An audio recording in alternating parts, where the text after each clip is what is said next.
আমি রিসেন্টলি একজন social media ইনফ্লুয়েন্সারের অ্যাকাউন্টে দেখলাম তার একটা ভিডিওতে মানুষ ভীষণ বাজে বাজে কমেন্ট করে নিজেদের মনের রাগ ক্ষোভ সব যেন উথলে দিয়েছে।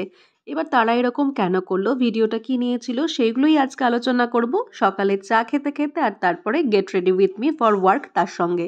এক ভদ্র মহিলা, সে যথেষ্ট ভালো ভিডিও তৈরি করে আর তার কিন্তু রিচ অনেক বেশি।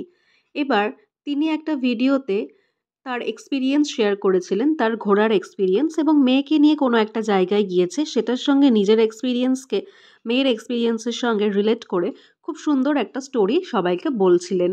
মানে নিজের একটা ডেলি ভ্লগ, ডেলি লাইফস্টাইল দেখাচ্ছিলেন। এবার কিছু মানুষ গিয়ে তার কমেন্ট বক্সে এমন কিছু কিছু কথা লিখেছেন যেন সে ইংলিশ উচ্চারণ করতে পারে না। হ্যাঁ, তিনি কিছু কিছু ইংলিশ উচ্চারণ অন্যভাবে করেছেন, যেটা অ্যাকচুয়ালি সেভাবে হয় না।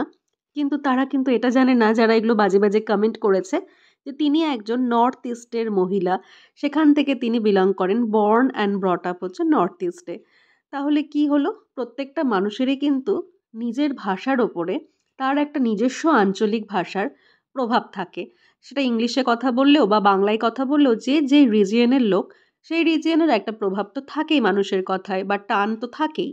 আবার এমনটাও হতে পারে যে সে কিন্তু সঠিক উচ্চারণটা জানা সত্ত্বেও স্লিপ অফ টাং বা এরকম একটা কিছুর জন্য উচ্চারণটা ভুল করে ফেলেছেন। ভিডিওটা আর নতুন করে এডিট করা হয়তো তার কাছে কঠিন ছিল, তাই জন্য তিনি এটাকে ইগনোর করে দিয়েছেন।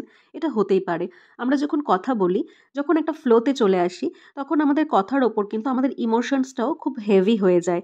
তাই জন্য কিন্তু পাবলিকালি কথা বলতে গেলে আমরা অনেক সময় ভুল বলে দিই, ভুল উচ্চারণ করে দিই, বা ভুল গ্রামাটিক্যাল কিছু কনস্ট্রাকশন ইউজ করি। এটা কিন্তু হতেই পারে। আমি রিসেন্টলি এক ভিডিওতে বলেছি যে আমি 2025 সালের পয়লা বৈশাখে গাড়ি কিনতে চেয়েছিলাম, তার কিছুদিন পরে কিনেছি। কিন্তু অ্যাকচুয়ালি ওটা হবে 2024 সাল।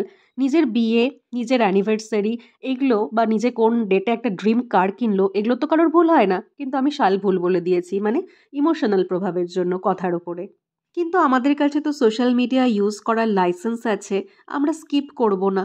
আমরা কি করব, অন্যের কমেন্ট বক্সে গিয়ে তাকে নিচু করব, গালিগালাজ করব। এটাই তো আসল শিক্ষার পরিচয়, তাই না? চলো এখন আসি, বাই।